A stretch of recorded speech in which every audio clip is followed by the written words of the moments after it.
Good evening, good evening everyone. आज देखते ही देखते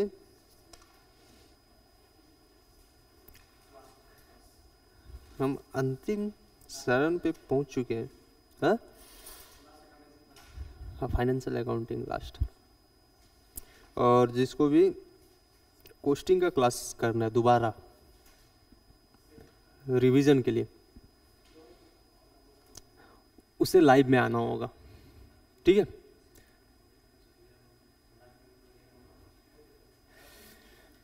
कोस्टिंग के लिए जिसको भी क्लास चाहिए, दोबारा क्लास कर रहा है, जिसको प्रॉब्लम हो रहा है कोस्टिंग में, वो दोबारा आ सकते हैं, पर लाइव क्लास में आना होगा। इसका कोई रिकॉर्डिंग नहीं मिलेगा यूट्यूब में आप लोग को।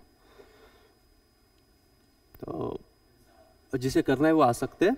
तो आज स्टार्ट करते हैं अपने कौन सा मॉड्यूल 2.3।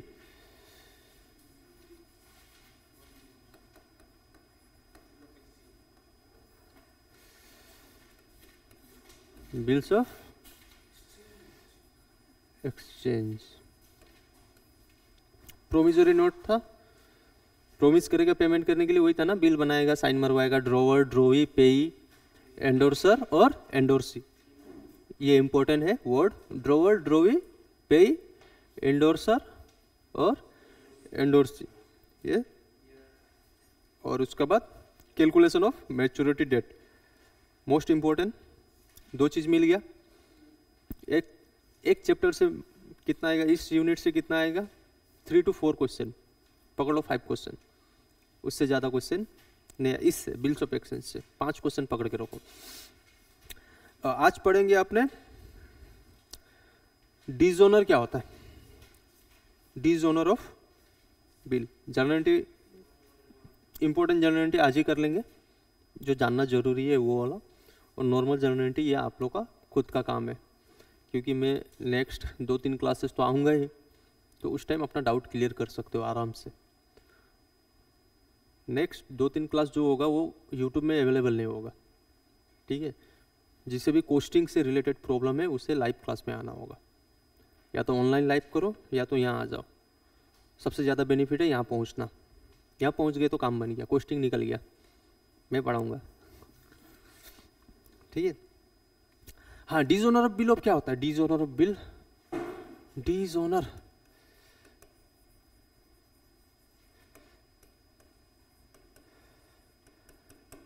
ई का होता है।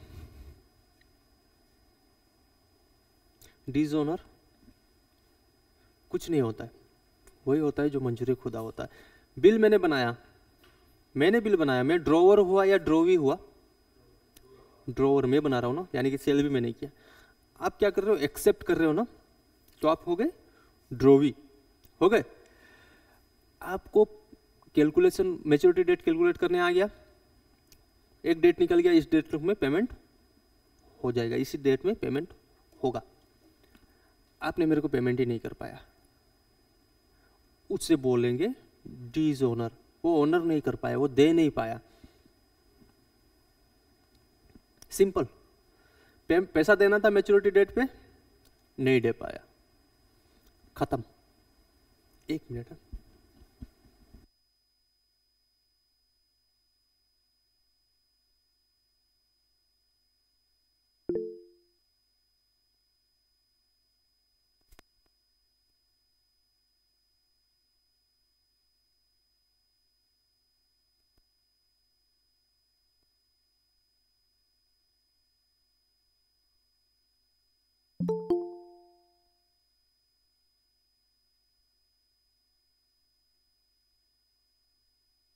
डिसऑनर होने का मतलब क्या है, मेरे को पैसा चाहिए था, मतलब मिलना था 20 जून को, आप पैसा नहीं दे पाए, वो हो गया डिसऑनर होना। कॉन्सिक्वेंसेस क्या है, कॉन्सिक्वेंसेस ये है आपको फाइन लगेगा। कैसे, मैं बताता हूँ। अपना नोटरी पब्लिक होता है, नोटरी पब्लिक सुने हो, नहीं सुने हो ना। ऐसे कागज वगैरह कभी भी अगर फेल हो जाता ना, जैसे बीच में निकला था धोनी का चेक बाउंस हो गया, धोनी का चेक बाउंस हो गया, सुने थे। महेंद्र सिंह धोनी का चेक बाउंस हो गया बोल के न्यूज में बहुत आ रहा था ना। केस लग जाता है आपके ऊपर, चेक बाउंस होने से केस लगता है, पता है, नहीं पता है। तो ये भी तो वही है, वैसा ही है, फेल हो गए ना। तो मैं क्या करूँगा, ये तो मेरे को पैसा नहीं दिया, मैं जाऊँगा नोटरी पब्लिक में, कोर्ट में होता है, ठीक है, मतलब वो हम लोग के लिए, आम आदमी के लिए होगा, ये बिल से रिलेटेड काम करेगा उन लोग। अब मैं उसको बोलूँगा कि देखो पेमेंट करना था, ये नहीं किया, वो लिख लेगा, लिख लिया ये बिल, ये फलना आदमी देना था, नहीं दिया। अब वो जो लिखेगा ना, चिपकाएगा डॉक्यूमेंट्स वगैरह जो भी चिपकाएगा, उसको बोलेगा वो चार्ज, वो पैसा लेगा उसके लिए। आपने पैसा नहीं दिया, मैं गया वो नोटरी पब्लिक, राज नोटरी पब्लिक है, ठीक है, वहाँ पे वो रहते हैं, वहाँ पे वो काम करते हैं। मैं गया, देखो राज आकाश मेरे को पैसा देना था, दिया नहीं, अच्छा प्रूफ दिखाओ, प्रूफ चाहिए, बिना प्रूफ में नहीं होगा। तो आपने प्रूफ दिखा दिया कि देखो इस डेट को पेमेंट होना था, मेरा बैंक अकाउंट में पैसा आया नहीं है। वो बोलेगा ठीक है मैं नोट कर लेता हूँ, नोट करेगा, सपोर्ट वोकोट सब लगा लेगा, वो बोलेगा ठीक है मैंने काम तो कर दिया, पैसा दो, मैं पैसा दूंगा अभी उसको। तो वो पैसा को क्या बोला जाता है, उसको बोलेंगे नोटिंग चार्ज, मार्क कर लो, नोटरी पब्लिक नोटिंग चार्ज है ना नीचे में,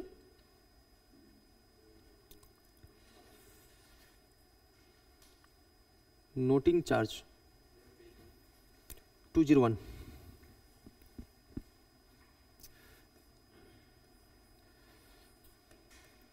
नोटिंग चार्जेस, किस लिए, नोटिंग करने के लिए।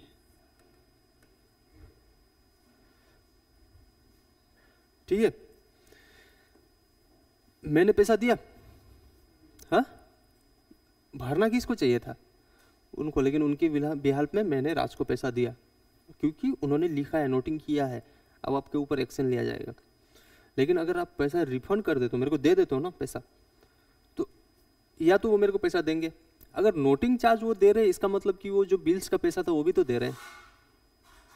पहला चीज क्या हुआ, मैंने बिल ड्रॉ किया, जर्नल एंट्री, पहला जर्नल एंट्री, मैंने बिल ड्रॉ किया, सेल किया पहले, ठीक है, सेल करने के बाद उन्होंने बोला कि बिल बना दो एक, मैं साइन मारूंगा, इस टाइम को पेमेंट कर दूंगा, ठीक है, उसका एक जर्नल एंट्री हो गया, सेल का एक जर्नल एंट्री, बिल ड्रॉ हुआ उसका एक जर्नल एंट्री, बिल जब ड्रॉ हुआ मेरे लिए बिल्स रिसीवेबल हो, उनके लिए क्या होगा, उनके लिए बिल्स पेबल हो गया, ठीक है, वो लाइबिलिटी जैसा देखेंगे, मैं एज ए एसेट देखूंगा। तीसरा क्या होगा, अब या तो वो पेमेंट कर देंगे या तो बिल डिजोनर हो जाएगा, डिजोनर होगा तो उसमें नोटिंग चार्ज लग जाएगा, नोटिंग चार्ज मेरे लिए एक्सपेंसेस है ना, फिलहाल डेबिट में जाएगा या क्रेडिट में, डेबिट, नोटिंग चार्ज डेबिट में चला जाएगा। फिर जब वो रिफंड कर देंगे या पैसा दे देंगे, तो फिर उनसे मैं नोटिंग चार्ज में, वहाँ नोटिंग चार्ज बोल के नहीं लिखूंगा, डायरेक्ट कैश ले लूंगा। अगर वो नहीं देते तो नोटिंग चार्ज को क्या करूंगा, नोटिंग चार्ज मेरे लिए एक्सपेंसेस है, नॉमिनल अकाउंट है, सारा नॉमिनल अकाउंट किस अकाउंट में जाता है, पीएनएल, बस जर्नल एंट्री खत्म। डिजोनर ऑफ बिल पढ़ लिया हम लोग, डिजोनर ऑफ मतलब समझते हो, डिजोनर क्या होता है, बिल बनाए थे ना हम लोग उस दिन सैटरडे को, साइन मरवा के पेमेंट करना, मैच्योरिटी डेट कैलकुलेट किए, उन्होंने पेमेंट ही नहीं किया, तो उसको बोलेंगे डिजोनर होना, पैसा ही नहीं मिला। अब मैं जाऊंगा नोटरी पब्लिक, नोटरी पब्लिक क्या होता है, कोर्ट में होता है अपना, ठीक है, वहाँ पे उन लोग नोट करेगा कि फलना आदमी पैसा नहीं दिया, तो उसके लिए उन लोग चार्ज मांगेगा, तो चार्ज मैं ही दूंगा क्योंकि बिल मेरे पास है ना, मैं ही चार्ज दे दूंगा उनको, तो उसको बोलेंगे नोटिंग चार्ज। बस ये दो इंपॉर्टेंट वर्ड अभी पढ़े आपने। अब हम लोग आगे बढ़ रहे हैं, जर्नल एंट्री। देखो जर्नल एंट्री तो आप लोग का है, सारा का सारा जर्नल एंट्री मैंने बोल दिया। पहला क्या है, drawing of bill, bills receivable account debit to drawee, drawee क्यों मैं लिख रहा हूँ, अपना बुक में लिख रहा हूँ, और वो मेरे को ड्रोवर लिखेंगे, तो ड्रोवर डेबिट में चला जाएगा अपना, उनका बुक में, दोनों का बुक अलग अलग है, ध्यान से देखना। दूसरा क्या होगा, उन्होंने पेमेंट कर दिया तो पैसा मेरे पास आ रहा है तो डेबिट हो जाएगा बैंक टू बिल्स रिसीवेबल, हटा गया। लास्ट का है डिजोनर, अगर हो गया तो फिर से मेरा डेटर खड़ा हो जाएगा, तो उनको मैं खड़ा करूंगा, डेबिट में डाल दूंगा। फिर क्या करूंगा, bills receivable account debit to bank, bank account क्यों, क्योंकि नोटिंग चार्ज मैंने पेमेंट किया है, अब वो पैसा भी उनके माथा में मैं डालूंगा, पैसा तो दो, नोटिंग चार्ज तुम्हारे कारण मैंने पे किया है, ठीक है। When the drawer discount the bill with the bank before maturity, ये डिस्काउंट क्या होता है, डिस्काउंट पढ़ना। अगर वर्ड समझ गए तो जर्नल एंट्री आप लोग ऑटोमेटिकली कर दोगे, अगर वर्ड ही समझ में नहीं आया, दोनों का पॉइंट ऑफ व्यू देखना, हाँ जो भी चीज़ मैं बता रहा हूँ। डिस्काउंट का मतलब क्या होता है, इन्होंने मेरा बिल साइन किया, ठीक है, discounting of bill next topic है, ये इंपॉर्टेंट वर्ड है, बस ध्यान से सुनना, जर्नल एंट्री नहीं आएगा, इसके ऊपर में क्वेश्चन आएगा। नोटिंग चार्ज हो गया। दूसरा डिस्काउंटिंग, ये भी एक ऑप्शन है, डिस्काउंटिंग ऑफ बिल। इसका मतलब क्या होता है, मैंने बिल दे दिया, साइन मारा, इन्होंने बोला कि मैं 3 मंथ्स बाद दूंगा, मैं 3 मंथ्स प्लस 3 डेज, इन्होंने बोला उतना दिन में मैं पेमेंट कर दूंगा। लेकिन मेरे को 1.5 महीना बाद मेरा घर पे शादी है, पैसा तो चाहिए, चाहिए पटाखा फोड़ने के लिए, चाहिए ना, कहाँ से लाऊंगा। मैं गया बैंक के पास, तो बोला ये कागज़ आप रखो, मेरे को पैसा दे दो। ठीक है, बैंक पैसा दे देगा, लेकिन बैंक अपना फ़ायदा देखेगा, चार्ज काट लेगा। वो जो चार्ज काटेगा उसको बोलेंगे डिस्काउंट। बैंक जो चार्ज काटेगा, मैं बैंक को बिल दिया ना, उनसे लेना था पैसा मेरे को 3 मंथ्स बाद, लेकिन मेरे को पैसा चाहिए 1.5 महीना बाद, 1.5 मंथ के बाद मैं चला गया बैंक के पास, पैसा दे दो, आपका जो चार्ज होता है वो ले लो। इसके ऊपर में क्या क्वेश्चन गिरेगा, या तो डिस्काउंटिंग के ऊपर में पूछेगा कि डिस्काउंटिंग क्या होता है, नॉर्मली एक ऑप्शन दे देगा, या तो बोलेगा डिस्काउंटिंग का अमाउंट पता करो।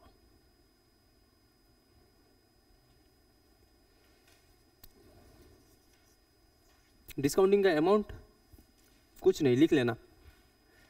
डिस्काउंट हुआ, कैसे कैलकुलेट करोगे, डिस्काउंट अमाउंट ऑफ बिल, कितना रुपया वो मेरे को दे रहा है, लिखेगा ना। बैंक जो चार्ज काटेगा वो तो देखेगा ना कितना रुपया का है, इतना रुपया का है, अमाउंट ऑफ बिल। अब वो बोलेगा कि मैं आपको 1.5 मंथ पहले दे रहा हूँ, तो वो 1.5 मंथ तो वो अपने पास रखेगा बिल, क्या पैसा आएगा क्या उसमें, नहीं आएगा ना। तो वो गैप पीरियड है ना, अगर वो पैसा कहीं और लगाया होता 1.5 मंथ के लिए, उसको कुछ ना कुछ इंटरेस्ट मिलता ना, मिलता। कितना दिन के लिए, 1.5 मंथ, मतलब कि due date of maturity, remaining, हाँ ड्यू मत लिखना, रिमेनिंग डेट ऑफ मैच्योरिटी, कितना दिन बिल बैंक के पास रहेगा, 1.5 मंथ रहेगा, तो वो पैसा तो उसका फंसा हुआ है, इसके ऊपर में उसको कुछ ना कुछ तो फायदा मिलता, अगर कहीं पे इन्वेस्ट करता। तो बैंक कहीं पे इन्वेस्ट करता तो उसको क्या मिलता, रेट ऑफ इंटरेस्ट मिलता ना। तो रेट ऑफ इंटरेस्ट कैलकुलेट कर लो यहाँ पे, into rate of interest. Discount कैसे कैलकुलेट किया, क्यों कैलकुलेट किया, पता चल गया, नहीं चला। बिल आपने साइन किया था मेरा, मैंने सेल किया, आप बोला मेरे पास पैसा नहीं है, 3 मंथ्स बाद दूंगा, बिल्स बना लो एक, मैंने बिल्स बना लिया, आपने बिल साइन मारा, आपने क्या बोला मेरे को 3 मंथ्स बाद दूंगा पैसा, लेकिन मेरे को पैसा चाहिए 1.5 मंथ के बाद। मैं तो आपको फोर्स नहीं कर सकता हूँ पैसा दो, बोलूँगा क्या। मेरे पास ये ऑप्शन है कि मैं बिल ले जाके बैंक में डिस्काउंटिंग करूँ। डिस्काउंटिंग करने का मतलब मैं बैंक को दे दूंगा पैसा, आप ले लेना, मेरे को अभी पैसा दो, लेकिन आफ्टर डिडक्टिंग चार्जेस, वो क्या चार्ज काटेगा, अमाउंट कितना का है वो देखेगा, कितना मंथ वो पैसा आइडल रहेगा, 1.5 मंथ आइडल रहेगा उसके पास, मतलब कि कितना रिमेनिंग टाइम कितना है। ठीक है, उसको मिनिमम पैसा क्या मिलता, रेट ऑफ इंटरेस्ट मिलता, तो रेट ऑफ इंटरेस्ट भी दिया रहेगा, मिलेगा ना रेट ऑफ इंटरेस्ट।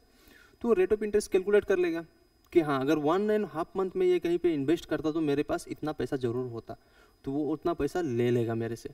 अगर मान लो 1 लाख का बिल है, ठीक है, 1 लाख का बिल मैंने डिस्काउंट किया, मैंने बैंक को दिया, अमाउंट है 1 लाख। अब बैंक के पास वो कागज रहेगा, मतलब बैंक पैसा तो मेरे को दे दे रहा है ना, कागज बैंक एक्सेप्ट करने के बाद भी उसके पास 2 मंथ्स रहेगा। अगर 2 मंथ्स है, मतलब 2 months, rate of interest per annum अगर हुआ तो 12 हो जाएगा डिवाइड, पर एनम नहीं है, पर मंथ है तो 12 नहीं रहेगा, कुछ भी हो सकता है। तो रेट ऑफ इंटरेस्ट पकड़ लो 10% है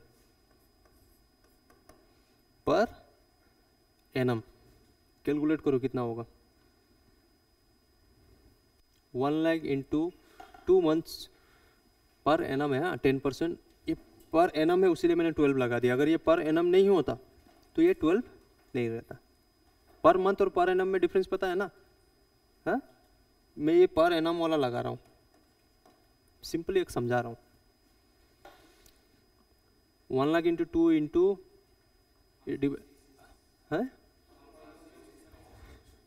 कितना 6066 प्लस 67 ना, ये आ रहा है 0.67 ही आएगा। तो बैंक मिनिमम इतना पैसा काटेगा किससे, ये 1 लाख से, उसके बाद वो मेरे को पैसा देगा। तो 1 लाख माइनस 16,667 कर दो, कितना होगा, बैंक मेरे को कितना देगा, रुपीस 98,333, इतना पैसा ही देगा मेरे को। हाँ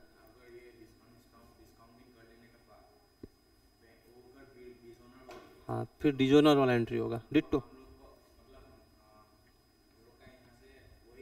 देखो नहीं, पूरा कटेगा ना, पूरा कटेगा, लेकिन आपको 1.5 मंथ पहले दे रहा है ना पैसा, पैसा तो 1.5 मंथ पहले दे रहा है ना। हाँ 1 लाख मेरे को कितना बैंक देगा, मिनिमम इतना वो डिडक्ट कर लेगा मेरे से, उसके बाद इतना पैसा देगा। क्यों, क्योंकि 1.5 मंथ पहले मैं उससे पैसा ले रहा हूँ, तो उसको भी तो कुछ फ़ायदा चाहिए। तो आपका एग्जाम में ये डिस्काउंट कैलकुलेट करने के लिए आ सकता है ये, हाँ, क्योंकि प्रैक्टिकल देखा जाए तो यही है, और बाकी जर्नल एंट्री है। तो डिजोनर का जर्नल एंट्री हो जाएगा ना। सुनो ना, मैंने बैंक से बिल डिस्काउंट कर लिया, ठीक है, मेरे हाथ में केस आया, case account debit, case account debit, bank account debit with rupees 98,333, फिर डिस्काउंट ना, डिस्काउंट डेबिट कितना 166667 समथिंग टू बिल्स रिसीवेबल होगा, ये हुआ ना जनरल एंट्री जब मैंने डिस्काउंट किया। लेकिन डिजोनर हो गया, पैसा दिया ही नहीं,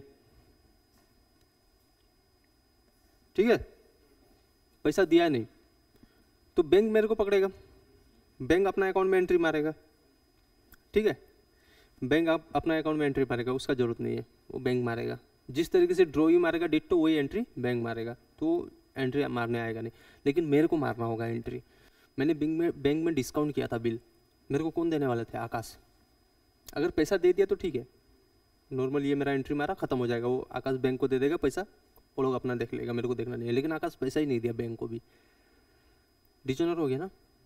तो आकाश मेरा एसेट था, तो मैंने उनको हटा के मैंने बिल्स रिसीवेबल बनाया, आकाश तो हट चुके थे मेरे अकाउंट से, अब वो बिल्स रिसीवेबल डिजोनर हो गया, तो मैं आकाश को फिर से डेटर मानूंगा, फिर से वो मेरे डेटर बन जाएंगे डिजोनर के बाद। तो जनरल एंट्री क्या होगा,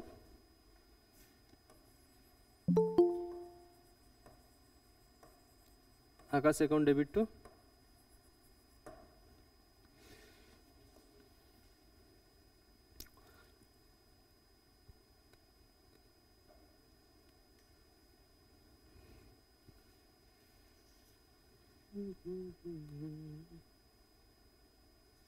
नोटिंग चार्ज लग गया तो ऐड कर देना, नोटिंग चार्ज लग गया तो टू बैंक, पेमेंट किया था ना आपने बैंक में, पैसा चला गया आपका हाथ से,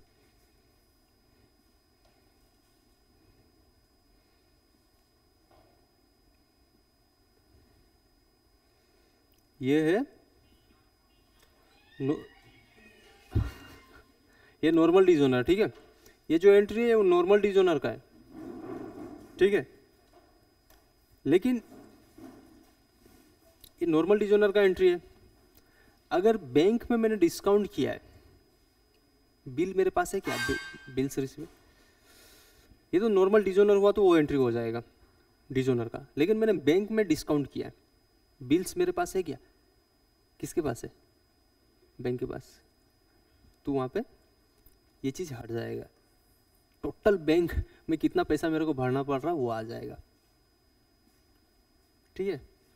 अगर डिजोनर हुआ है बैंक में तो बिल्स रिसीवेबल, बिल्स तो है ही नहीं मेरे पास, बिल्स तो मैंने दे दिया बैंक को, अब क्या करेगा बैंक, पैसा मांगेगा मेरे से, कितना, पूरा का पूरा पैसा मांगेगा वो 1 लाख, अब मेरे को देना पड़ेगा, तो मैं पूरा बैंक में पूरा का पूरा पैसा दे दूंगा ना, फिर आकाश को अलग से पकड़ूंगा, पकड़ ही लिया आकाश को, या मैं आकाश अकाउंट डेबिट कर ही दिया है,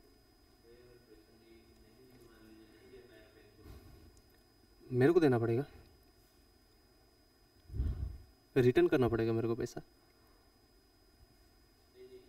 मैं भी नहीं दे पाया तो हाँ हम्म हम्म। तो आपको ये प्रूफ करना पड़ेगा कि आप इंसॉल्वेंट हो गए, आपका पास कुछ नहीं है देने के लिए। मैं गया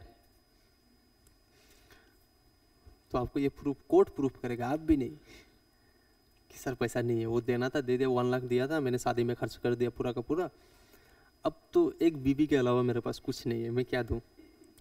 सब दौड़ के आकाश का पास जाएगा। आगे बढ़े। रिबेट, देखो डिस्काउंटिंग क्या था कि मैंने बैंक में पैसा दिया, मतलब बिल्स दिया और बिल चार्ज काट के वो कर दिया। रिबेट का मतलब वो नहीं था। रिबेट का मतलब क्या होता है कि मुझे पैसा चाहिए था 1.5 मंथ में, मैंने आकाश को ही फोन करके बोला, आकाश अगर तुम 1.5 मंथ में मेरे को पैसा देता तो मैं तुमको इतना पैसा डिस्काउंट दे दूंगा। आकाश दौड़ दौड़ के आया मेरे को पैसा देने के लिए, वो हो गया रिबेट। डिस्काउंट और रिबेट सिमिलर वर्ड है। डिस्काउंट कौन दे रहा है? बैंक। लेकिन रिबेट किसके लिए होगा? आकाश के लिए, है ड्रोवी के लिए। मैं उनको बोलूंगा कि तुम पैसा, अगर 3 मंथ्स बोला था वो 1 लाख रुपीज़, मैंने बोला अगर आकाश तुम मेरे को 1.5 मंथ में दे दोगे पैसा, कागज तो है लेकिन ऑप्शन नहीं है मेरे पास, शादी है घर में, शादी तो करवाना पड़ेगा ना जैसे भी। मैंने वही समझा रहा हूँ। डिस्काउंट क्या हुआ? बैंक में डिस्काउंट किया था। रिबेट में क्या होगा? मैं आकाश को बोलूंगा कि आकाश तुम पैसा मेरे को जल्दी दे सकते हो क्या? लेकिन हम लोग का कागज कितना दिन का बना हुआ है? 3 मंथ्स का। बिल से हमारे पास 3 मंथ्स का है। तो मैंने इनको बोला कि अगर तुम मेरे को 1.5 मंथ में पैसा दे देते हो तो मैं तुम्हें 20,000 माफ कर दूंगा। ये तो दौड़ दौड़ के आएंगे 80,000 देने के लिए, तो वो हो गया रिबेट। तो डिस्काउंट वर्ड रिप्लेस हो जाएगा किससे?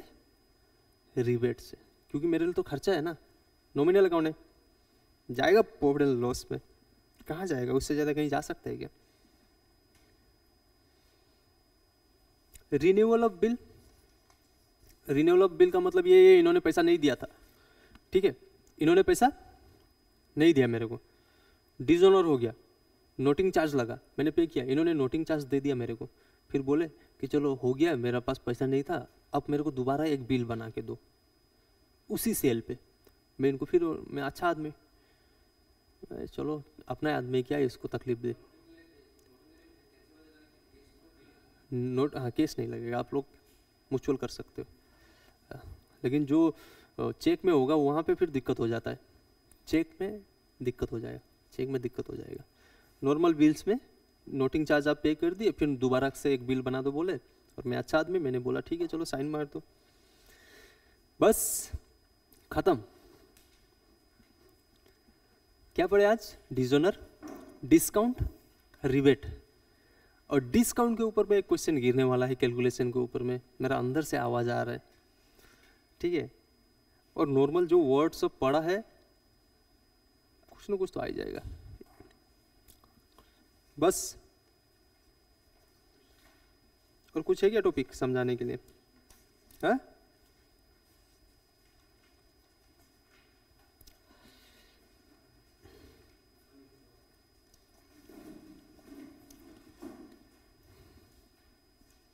क्वेश्चन आंसर सोल्व करना है, कर लो, 5 मिनट के आसपास टाइम है। अरे देख लो, मतलब ऐसा कोई क्वेश्चन जो आप लोगों को नहीं आ रहा है तो अभी के अभी पूछो। आज से फाइनेंशियल अकाउंटिंग मेरा खत्म, कुछ भी आप लोग को पूछना है फास्टर डू। प्रथम क्वेश्चन,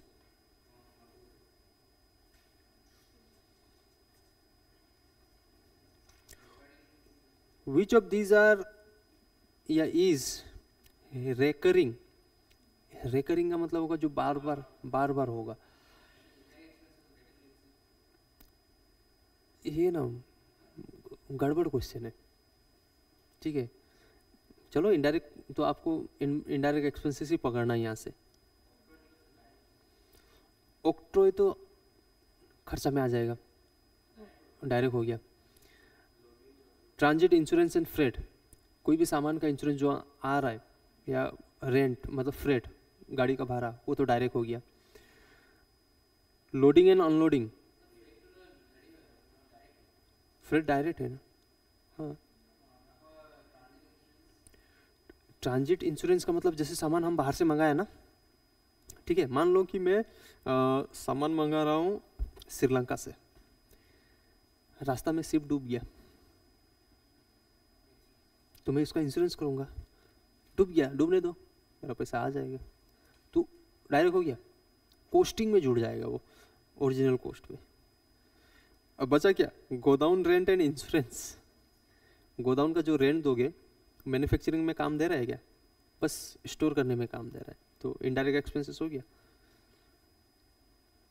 दूसरा, on receive of goods the consignee debit which of this account. Goods जब रिसीव करता है, कॉन्साइनी मतलब मैंने गुड्स भेजा है, मैं कॉन्साइनर हूं, सामने वाला कौन सा अकाउंट डेबिट करेगा, है परचेस किया है क्या, वो परचेस सेल। कॉन्साइनमेंट में कभी भी परचेस सेल होता है, मैं प्रिंसिपल हो, आप एजेंट हो, कॉन्साइनर क्योंकि आप मेरे को लाइबल, आप लाइबल ट्रीट करोगे, लाइबिलिटी ट्रीट करोगे।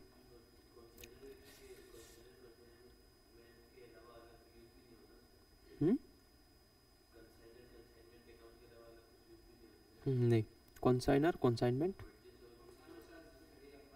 जो गुड्स भेजेगा प्रिंसिपल, मैं बेच, जैसे मैं आपको भेज रहा हूँ आप बेच देना बोल, हाँ सेलर। और तो कैलकुलेशन है, मारते रहना बैठ के कैलकुलेटर में। Goods sent on consignment account is of the nature of कौन सा, पर्सनल, रियल, नॉमिनल या sales account. Goods sent on consignment, consignment account में मैंने ये बोला था क्या बोला, कॉन्साइनमेंट का नाम था कॉन्साइनमेंट। मैंने क्या बोला था, ट्रेडिंग अकाउंट जैसे बनाते हैं, ट्रेडिंग अकाउंट की जगह अपने बनाएंगे consignment. Profit and loss trading की जगह बनाएंगे कॉन्साइनमेंट। प्रॉफिट एंड लॉस कौन सा account, real account, profit and loss.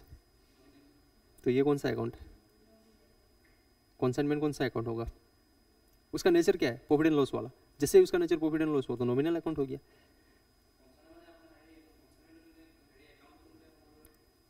कौन सा अकाउंट होगा, टाइप्स कौन सा होगा वो, personal, real, nominal. Consignment cell की तरह है, उसका नेचर किसकी तरह है, प्रॉफिट एंड लॉस की तरह है। तो प्रॉफिट एंड लॉस कौन सा अकाउंट है, नॉमिनल। तो कॉन्साइनमेंट कौन सा account,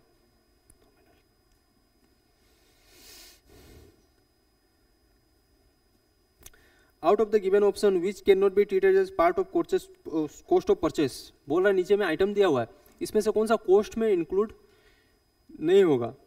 for valuing stock on hand, packing, octroi, delivery charge, freight. Packing costing में जुड़ता है क्या जब वैल्यूएशन करेंगे,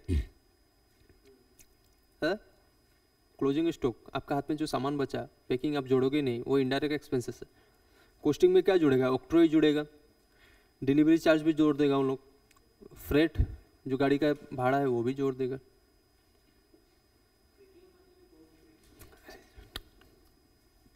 हाँ वही पैकिंग, कैरी बैग लगा दिया। अब कैसे जोड़ दोगे कॉस्टिंग में, पता नहीं किस पैकिंग का बात हो रहा है, वो तो डायरेक्ट है, वो तो जुड़ेगा। हाँ कॉस्ट ऑफ परचेज बोल रहा है, परचेज का बात कर रहा है ना, तो डिलीवरी चार्ज तो हम सामने वालों को हम लोग पेमेंट कर रहे हैं, तो डायरेक्ट एक्सपेंसेस हो गया मेरे लिए, हो गया। ऑक्ट्रॉय डायरेक्ट एक्सपेंसेस हो गया। फ्रेट, फ्रेट गाड़ी भाड़ा डायरेक्ट हो गया। पैकिंग तो हम लोग करेंगे ना, पैकिंग तो हम लोग करेंगे, तो हम लोग कैसे कॉस्ट में डाल दे, नहीं डाल पाएंगे ना। परचेस कर रहे हैं और पैकिंग में हम लोग कैसे डाल दे। ज़्यादा क्वेश्चन नहीं है, 45 क्वेश्चन ही है, सिंपल है, बिंदास फिनिश कर देने का। मजा मानी लाइफ, मजा आ रहा है। आज अकाउंट्स खत्म हो गया, सबसे पहले मैं खत्म किया क्या 10 दिन का गैप देने के बाद। भाई ऑनलाइन वाले बच्चे टाटा, आज हमारा पार्टी है। जिसको भी कोस्टिंग से रिलेटेड चैप्टर करना है उसको लाइव क्लास में आना होगा, कोई रिकॉर्डिंग नहीं मिलेगा आप लोग को, क्योंकि ऑलरेडी एक बार रिकॉर्ड हो चुका है। चलो बाय बाय ऑनलाइन वाले। आप BRS के ऊपर डिस्कशन कर लेते थोड़ा सा, लेकिन रिकॉर्डिंग नहीं होगा। हाँ, बाय बाय।